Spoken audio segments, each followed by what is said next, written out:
Hi friends, I have another craft for you today. Today we are gonna do a textured vase. So this is how we use it at my work. Aren't these cute? Little pins. But this is what we're gonna do.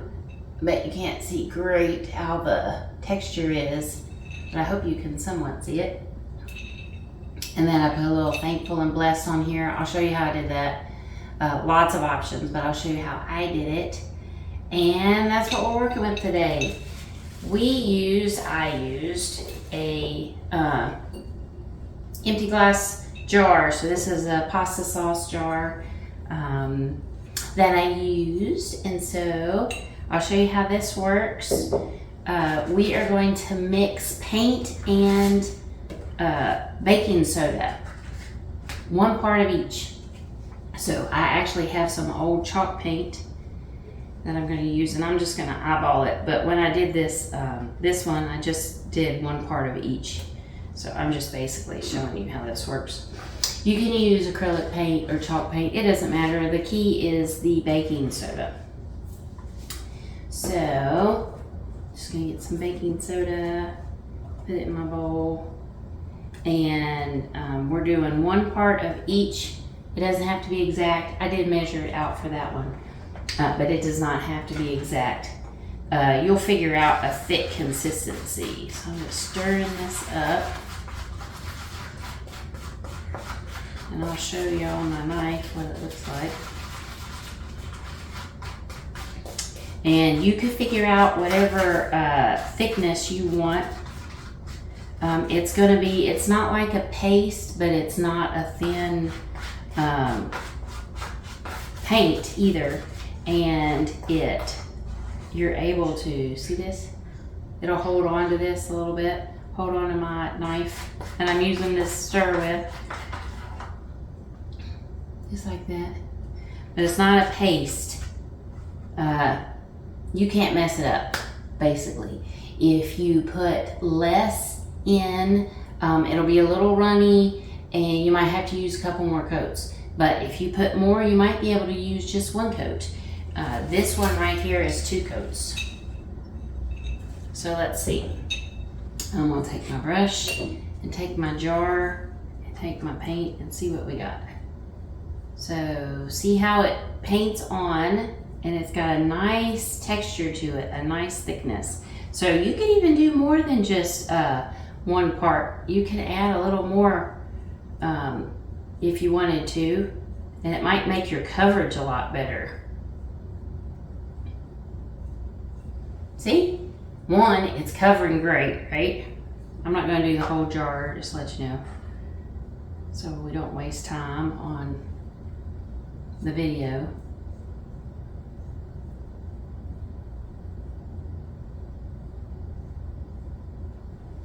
But it goes just like that. I love that. It works great. Then I have a little scrap piece of sponge. It needs to be squishy, right? I just cut it actually. And I've used this one before, so I just ran it under the faucet, got it wet, so it squishes again for me. And that is how we're making our texture. So you just take your sponge while it's still wet and rub it across just like this. Almost looks like popcorn ceiling. Remember popcorn ceiling? And that's how I make my texture. Isn't that cool? It dries pretty fast. This one's kind of luminous. I can kind of see through it, which I can't see through that one because it's 2 coats. But if you're going to do 2 coats, paint it, dry it, use your hair dryer, or I got that heat gun. Dry it, put the second coat on, and while the second coat is wet, take your sponge and texturize it. That's it. I've made a flower, like a bud vase with this, and put, what am I thinking of? Oh, paint. I put and it did like an amber effect on the bottom of it. I put like different dots of paint with like a feathery brush, and went up a little bit and down a little bit. You can do all kinds of things. You can paint over old cups that you might have, old little cups and saucers, or just think out of the box. This technique is really neat. It's easy, as you just saw, to do, and you get a product just like this. So the main idea is how to texture, but I'm going to show you how to put these words on here. Lots of options with that. You can, if you have a Cricut or a Silhouette, I think they call it. I don't have either of those, but if you have those, you could print off your vinyl and just lay it on there. That's a good option. If you have a printer at home, this is the option we're doing today. So I just printed out Thankful and Blessed on a regular piece of paper, just like this. Then, this is a napkin. I'm going to show you with some colored so maybe we can see it better. This is a napkin. Okay, so napkins come in 2-ply, right? Most of them, maybe even 3-ply. So you thin it out, you separate it, and I have an example, but I don't have it within arm's reach, but you thin it out, and you separate the pieces, and the bottom piece is white. And so this is actually the bottom piece of this actual napkin. And I'll show you how I did it. But how did I get this on here? How did I do that? Easier than you might think if you have a printer. So what I did was I took the napkin, the 1-ply of the napkin, and I ironed it. I put it on my ironing board. I put a fabric over top so I wouldn't burn the paper, and I ironed it to make it smooth. And it's still a little wrinkly at the moment, but it went through my printer. So I taped it onto just a regular piece of paper, on a printer paper. I taped it. This is masking tape. And I taped it on top. I put this on my computer. I figured out which way in my paper tray that I would put the paper so that it would print on this side. And usually the printer trays have a little diagram that'll help you with that. Or you can just run a test through and see which one without the paper, without the napkin. So then I actually put this in my paper tray and I printed, and it came out just like this. That's easy. It printed on my napkin. So you can print anything on there. You can print pictures. You can print any of the words you want to do. If you like to Mod Podge, use Mod Podge and put that on your, and that's how you like to attach. If you like to Mod Podge with napkins, you can make your own that way. Just stick it right through. Now, to get it onto here, I gotta take this off, and I don't have scissors, but I don't need all this anyway, so I'm just gonna rip it off.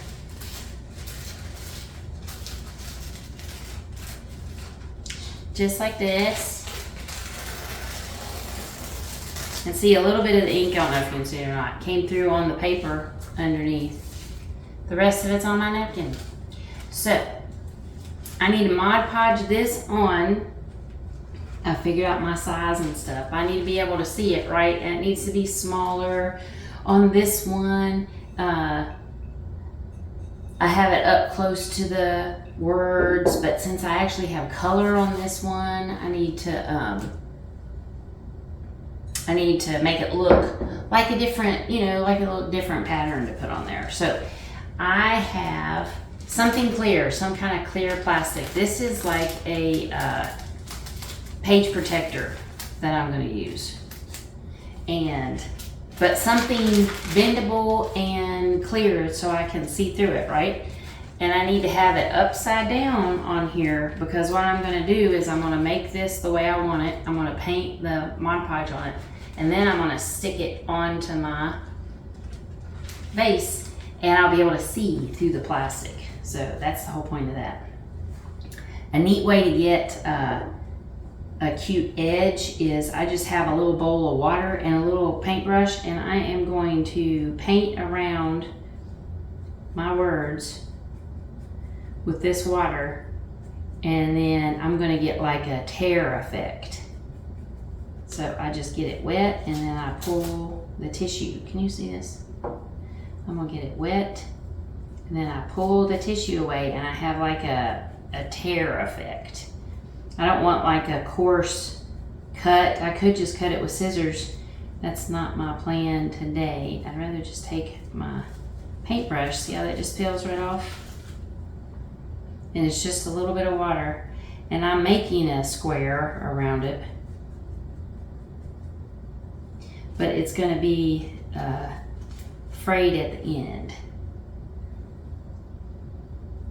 Has just like a little softer edge to it when I Mod Podge this on. But if this was all white, like with the first one, I didn't make like a specific square. You know, I just went around the words. See?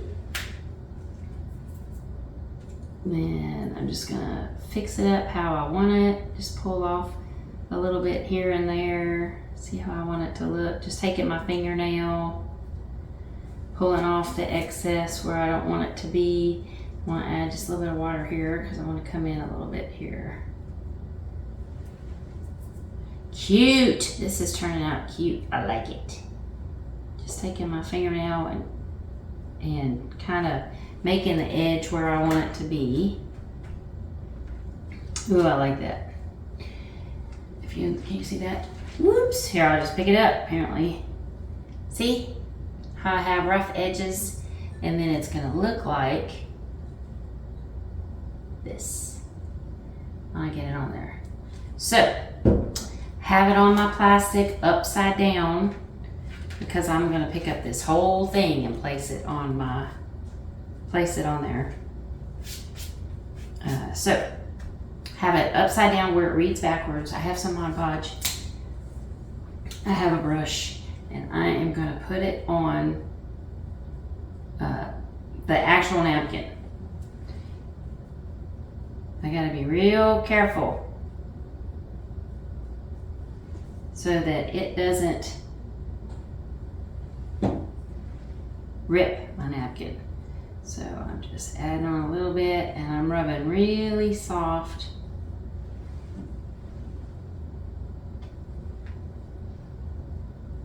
Trying to get my napkin covered and saturated. I'm also going to put a little bit on my actual vase. So I can't put a bunch on this because it'll rip. So I'm just putting, as you see, just a smidge on my brush. I'm going super light. It'll also work if you just put it on your vase.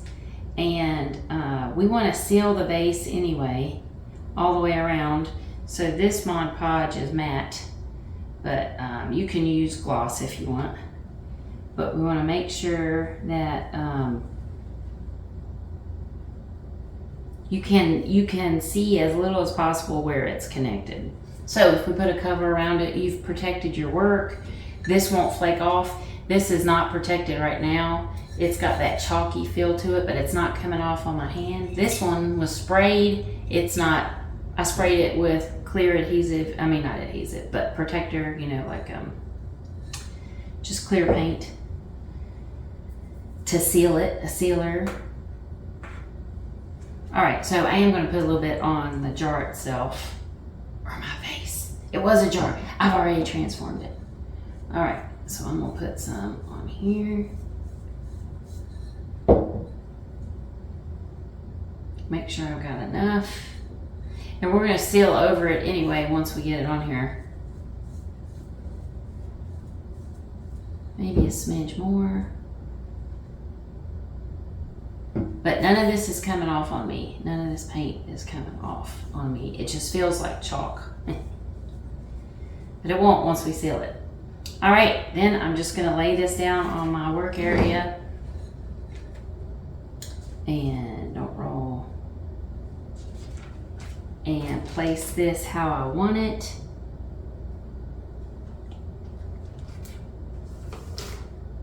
That's it. All right, so then I smooth out any wrinkles I might have. I can see straight through this. So I can see if it's straight. I think it's straight. Looks pretty straight. And then you take up the edge and scratch it on there and make sure it stays to the jar and not on your paper. Ta-da! That's got a little bit of my glue on there so you can see where that was. And look how well that turned out. You can immediately paint over it with your Mod Podge.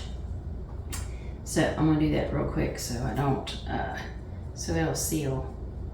Oh, that's cute. That's cute. I thought that would look nice with that check pattern behind it. I like it. And then you just seal it up. Put another thin coat over. Remember, be super easy. This is just one ply of a napkin, so we don't want to rip it. But the blessing is if you do it on a white napkin, you're painting with white, you know, underneath your base color is white, you're not gonna see difference. All right, one more little bit. I think this is covered. I will go back after it dries and I'll take a clear coat and I like to do it in the spray form, so I'll just spray it. It's got a little milky look to it over the napkin at the moment, but when it dries, it'll dry clear. Isn't that cute? Oh, I like that. I could take the whole napkin all the way across. I could Mod Podge the whole thing, but then I wouldn't get to see my texture, and I really like the texture, and that's the point of this craft anyway. So that's it. That's all you need to do. That's how you make these. And you should play with this with the texture paint. It's so fun. It's so fun. All I did was put some twine around the top. I made a little bow and a little string of beads, but you could use raffia. I love raffia. You could tie raffia around. You could put ribbon around if you want. You don't have to have this string if you think that's wonky. I kind of like it on here. The ideas are endless. You could do anything. Just be creative. Think out of the box and make your own. Make your own. Hope you learned something. Hope you had a good time. And we'll see you next time.